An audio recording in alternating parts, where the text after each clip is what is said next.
Parlavo recentemente con un mio corsista, stavamo discutendo sull'avvio di un possibile canale YouTube partendo da zero, no? E giustamente mi fece notare che aveva paura di partire per non avere una adeguata qualità appunto sul canale. E abbiamo fatto una riflessione assieme che secondo me è interessante, specialmente per chi sta partendo adesso, quindi se sei un'azienda o comunque se sei ad esempio un freelance che sta lavorando sul suo personal branding o appunto ti piace iniziare a raccontare un pochino quello che fai, le tue passioni. C'è un tema appunto tipo la paura di iniziare, perché principalmente non si è convinti della propria tipologia di output, quindi sia a livello di video, sia a livello di audio, che anche a livello di parlato, quindi magari c'è un pochino di paura appunto nel presentare le proprie idee. Prima di continuare, se non mi conosci, mi chiamo Andrea, parlo di fotografia e videocomunicazione. Se ti piacciono questi argomenti ti invito ad iscriverti al canale, mi farebbe molto piacere, per così possiamo creare un rapporto duraturo e appunto fai crescere appunto anche te questo canale con i tuoi commenti. Quindi se ti piacciono questi argomenti iscriviti e commenta pure qui sotto. E ritornando un attimo alla nostra questione, ha senso preoccuparsi per il primo contenuto? Allora guardate, non sono assolutamente un guru del marketing, io sono un umile fotografo videomaker prestato a raccontare le proprie cose, quindi non mi reputo assolutamente nessuno dal punto di vista della conoscenza e dell'esperienza, però appunto quello che sto vedendo un pochino sulla mia pelle e anche sui clienti che sto seguendo è che è molto più importante avere una massa critica, quindi iniziare a produrre veramente tanto contenuto piuttosto che concentrarsi ad avere il primo contenuto perfetto. E vi spiego anche banalmente perché. Allora, se tipo seguite appunto degli influencer o comunque delle aziende che producono e sono molto visibili, sicuramente avete notato che più passa il tempo, più questi tipi di brand producono appunto tanto materiale. Adesso senza nominare youtuber famosi, però se fate caso i canali che hanno 500.000, 1 milione di persone, veramente una massa critica importante dal punto di vista della community che si sono riusciti a creare, e questo chiaramente è una lode verso questo tipo di canale, è che oltre a produrre contenuti di qualità ne hanno prodotti veramente tanti. Cioè ci sono dei canali che hanno 1.000, 2.000 contenuti video ad esempio su YouTube, ci sono pagine Instagram che hanno 3.000, 4.000 foto postate, per cui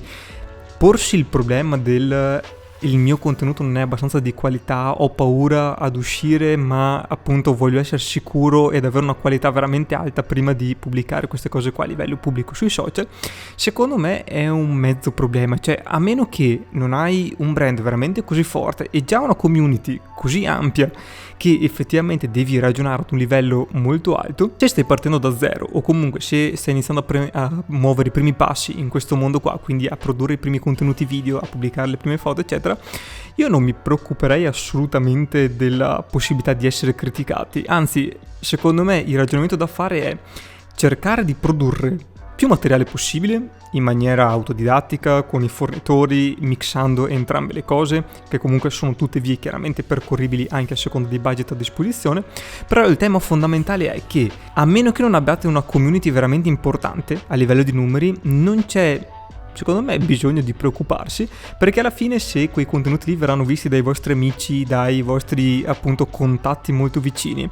a questo punto qua secondo me non è così problematico uscire con un contenuto ad esempio di una qualità appunto migliorabile. Cioè è chiaro che non ti invito a pubblicare cose di cui un po' ti vergogni o comunque di cui il contenuto non è lodevole o comunque non pubblicabile, però secondo me con una giusta dignità appunto qualitativa e una giusta dignità di contenuto, l'importante è iniziare e produrre una famosa massa critica. Cioè quando avrai raggiunto quei 100, 200, 300 video, quei 1000 fotografie pubblicate su Instagram, allora lì sì che effettivamente con un archivio così grosso ha senso iniziare a preoccuparsi sulla qualità intrinseca di quello che stiamo pubblicando. Prima, secondo me, vediamo tutto un pochino come percorso, come esperienza, e cerchiamo di crescere di volta in volta, chiaramente non accontentandoci, avendo una visione molto critica delle cose che facciamo. Io stesso, se vedi i video che ho pubblicato qualche mese fa, e non ti sto invitando a vederli perché veramente me ne vergogno, comunque non sono qualitativi, però sono partito da lì. Passo dopo passo, secondo me, uno migliora e migliorando appunto riesce a percepire tutte le varie problematiche. Quindi è proprio un consiglio d'amico, prendilo come consiglio, non è assolutamente un consiglio commerciale, un consiglio marchettaro, chiamiamolo come volete. Non ha senso preoccuparsi dei propri contenuti nelle prime fasi di avvio, perché tanto non verranno viste tante persone. Finché sei lì, finché sei in quella posizione, stai partendo, non preoccuparti. Cioè io punterei molto sulla quantità e poi pian piano si sfoltisce, si toglie tutto l'extra e allora si inizia a mirare ad una qualità molto più alta, però appunto un passettino per volta. Spero che questi consigli ti siano utili, se hai qualche dubbio scrivimi qua sotto e grazie di aver visto questo video. Al prossimo video.